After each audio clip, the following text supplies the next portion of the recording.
भारत और पाकिस्तान, दो देश, एक इतिहास और अनगिनत कहानियां।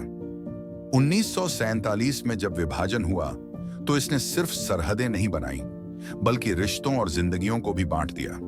कुछ लोगों ने नए देश में अपनी जड़ें जमाने की कोशिश की, जबकि कुछ हमेशा के लिए अपनी खोई हुई दुनिया की यादों में जीते रहे।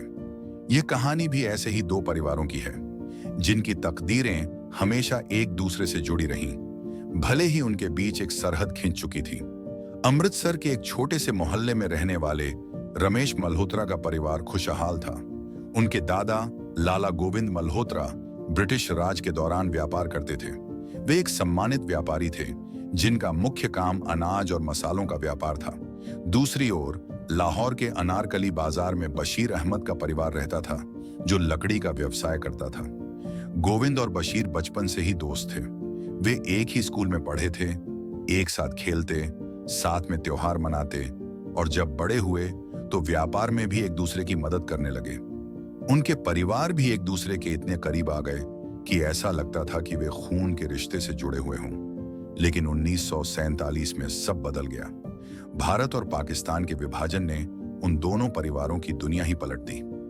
एक दिन पहले तक जो दोस्त थे, वे अचानक एक दूसरे के शत्रु देश के नागरिक बन गए।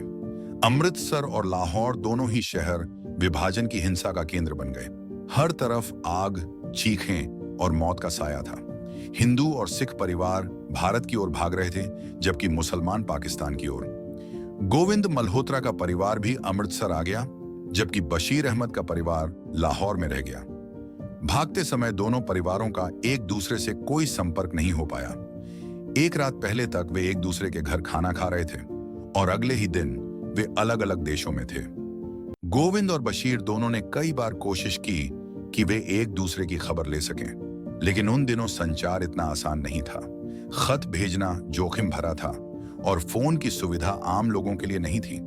धीरे धीरे जिंदगी आगे बढ़ी, लेकिन यादें वहीं की वहीं रह गईं। गोविंद ने अमृतसर में अपने व्यापार को फिर से खड़ा किया और बशीर ने लाहौर में। दोनों परिवारों में अगली पीढ़ी बड़ी हुई, लेकिन पुराने रिश्ते सिर्फ कहानियों तक सीमित रह गए। सालों बाद गोविंद मल्होत्रा का पोता अर्जुन पत्रकार बना और बशीर अहमद का पोता सलीम इतिहासकार। दोनों को अपने दादाओं की दोस्ती की कहानियां सुनाई गई थीं, लेकिन वे कभी मिले नहीं थे। एक दिन अर्जुन को पाकिस्तान जाने का मौका मिला। भारत पाकिस्तान शांति सम्मेलन के तहत उसे लाहौर भेजा गया था। जब अर्जुन लाहौर पहुंचा तो उसकी मुलाकात सलीम से हुई। वे बातचीत करने लगे और जल्द ही उन्हें पता चला कि उनके दादा कभी घनिष्ठ मित्र थे। दोनों ने पुरानी कहानियों को जोड़ना शुरू किया। सलीम ने अर्जुन को अपने घर बुलाया, जहां दीवार पर उसके दादा की पुरानी तस्वीर थी, और आश्चर्य की बात यह थी कि तस्वीर में अर्जुन के दादा भी थे। यह देखकर दोनों की आंखों में आंसू आ गए। अर्जुन और सलीम ने फैसला किया कि वे अपने दादाओं की दोस्ती को फिर से जिंदा करेंगे। उन्होंने भारत और पाकिस्तान के युवाओं के लिए एक साझा सांस्कृतिक कार्यक्रम शुरू किया, जिससे दोनों देशों के लोग एक दूसरे की संस्कृति को समझ सकें। धीरे धीरे उनके प्रयास रंग लाने लगे। सोशल मीडिया और अन्य माध्यमों से दोनों देशों के युवा एक दूसरे से संवाद करने लगे। एक दिन अर्जुन ने अपने दादा की पुरानी डायरी देखी, जिसमें बंटवारे के समय के भावनात्मक पल दर्ज थे। उसने सलीम को यह दिखाया और दोनों ने इसे प्रकाशित करने का फैसला किया। यह किताब दोनों देशों में मशहूर हुई और इसने कई परिवारों को उनकी खोई हुई यादें वापस दी।